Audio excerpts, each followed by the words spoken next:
உபாகமம் 30ஆம் அதிகாரம். நான் உனக்கு முன்பாக வைத்த ஆசீர்வாதமும் சாபமும் ஆகிய இந்த காரியங்கள் எல்லாம் உன்மேல் வரும்போது, நீ உன் தேவனாகிய கர்த்தரால் துரத்திவிடப்பட்டு எல்லா ஜாதிகளிடத்திலும் போயிருக்கும் போது, நீ உன் இருதயத்திலே சிந்தனை செய்து உன் தேவனாகிய கர்த்தரிடத்துக்கே திரும்பி, இன்று நான் உனக்கு கற்பிக்கிறபடியெல்லாம் நீயும் உன் பிள்ளைகளும் உங்கள் முழு இருதயத்தோடும் உங்கள் முழு ஆத்துமாவோடும் அவருடைய சத்தத்திற்கு செவி கொடுத்தால், உன் தேவனாகிய கர்த்தர் உன் சிறையிருப்பை திருப்பி உனக்கு இறங்கி, உன் தேவனாகிய கர்த்தர் உன்னை சிதற அடித்த எல்லா ஜனங்களிடத்திலும் இருக்கிற உன்னை திரும்ப சேர்த்து கொள்ளுவார். உன்னுடையவர்கள் வானத்தின் கடையான திசை மட்டும் துரத்துண்டிருந்தாலும், உன் தேவனாகிய கர்த்தர் அங்கே இருக்கிற உன்னை கூட்டி அங்கே இருந்து உன்னை கொண்டு வந்து உன் பிதாக்கள் சுதந்திரித்திருந்த தேசத்தை நீ சுதந்திரிக்கும்படிக்கு உன் தேவனாகிய கர்த்தர் அதில் உன்னை சேர்த்து உனக்கு நன்மை செய்து உன் பிதாக்களை பார்க்கிலும் உன்னை பெருக பண்ணுவார். உன் தேவனாகிய கர்த்தரில் நீ உன்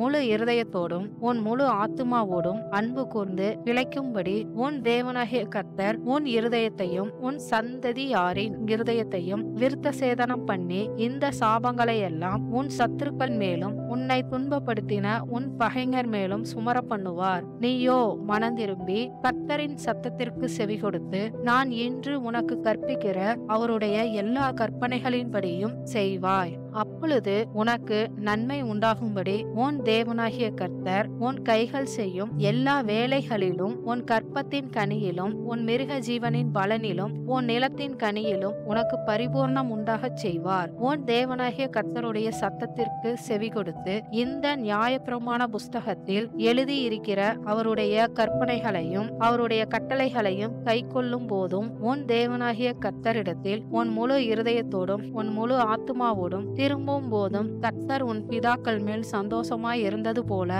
உன் மேலும் உனக்கு நன்மை உண்டாக திரும்பவும் சந்தோஷமாய் இருப்பார். நான் இன்று உனக்கு விதிக்கிற கட்டளை உனக்கு மறைபொருளும் அல்ல, அது உனக்கு தூரமானதும் அல்ல. நாங்கள் அதை கேட்டு அதன்படி செய்யும் பொருட்டு எங்கள் நிமித்தம் வானத்துக்கு ஏறி அதை எங்களுக்கு கொண்டு வருகிறவன் யார் என்று நீ சொல்லத்தக்கதாக அது வானத்தில் உள்ளதும் அல்ல. நாங்கள் அதை கேட்டு அதன்படி செய்யும் பொருட்டு எங்கள் நிமித்தம் சமுத்திரத்தை கடந்து அதை கொண்டு வருகிறவன் யார் என்று நீ சொல்லத்தக்கதாக அது சமுத்திரத்திற்கு அப்புறத்தில் உள்ளதும் அல்ல. நீ அந்த வார்த்தையின்படியே செய்யும் பொருட்டு அது உனக்கு மிகவும் சமீபமாய் உன் வாயிலும் உன் இருதயத்திலும் இருக்கிறது. இதோ ஜீவனையும் நன்மையையும் மரணத்தையும் தீமையையும் இன்று உனக்கு முன்னே வைத்தேன். நீ பிழைத்து பெருகும்படிக்கும் நீ சுதந்திரிக்க போகிற தேசத்தில் உன் தேவனாகிய கர்த்தர் உன்னை ஆசீர்வதிக்கும்படிக்கும் நீ உன் தேவனாகிய கர்த்தரில் அன்பு கூறவும் அவர் வழிகளில் நடக்கவும் அவர் கற்பனைகளையும் கட்டளைகளையும் நியாயங்களையும் கை கொள்ளவும் நான் என்று உனக்கு கற்பிக்கிறேன். நீ கேளாதபடிக்கு மனம் பேதித்து இழுப்புண்டு போய் வேறே தேவர்களை பணிந்து அவர்களை சேவிப்பாயானால், நீங்கள் சுதந்திரிக்கிறதற்கு யோர்தானை கடந்து போகிற தேசத்தில் நெடுநாள் வாழாமல் நிச்சயமாய் அழிந்து போவீர்கள் என்பதை இன்று உங்களுக்கு அறிவிக்கிறேன். நான் ஜீவனையும் மரணத்தையும் ஆசீர்வாதத்தையும் சாபத்தையும் உனக்கு முன் வைத்தேன் என்று உங்கள் மேல் வானத்தையும் பூமியையும் இன்று சாட்சி வைக்கிறேன். ஆகையால் நீயும் உன் சந்ததியும் பிழைக்கும்படிக்கு நீ ஜீவனை தெரிந்து கொண்டு, கர்த்தர் உன் பிதாக்களாகிய ஆபிரகாமுக்கும் ஈசாக்குக்கும் யாக்கோவுக்கும் கொடுப்பேன் என்று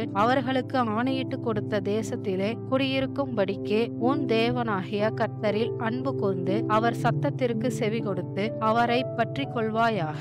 அவரே உனக்கு ஜீவனும் தீர்க்காயுசுமானவர் என்றான் என்பதே. ஆமென்.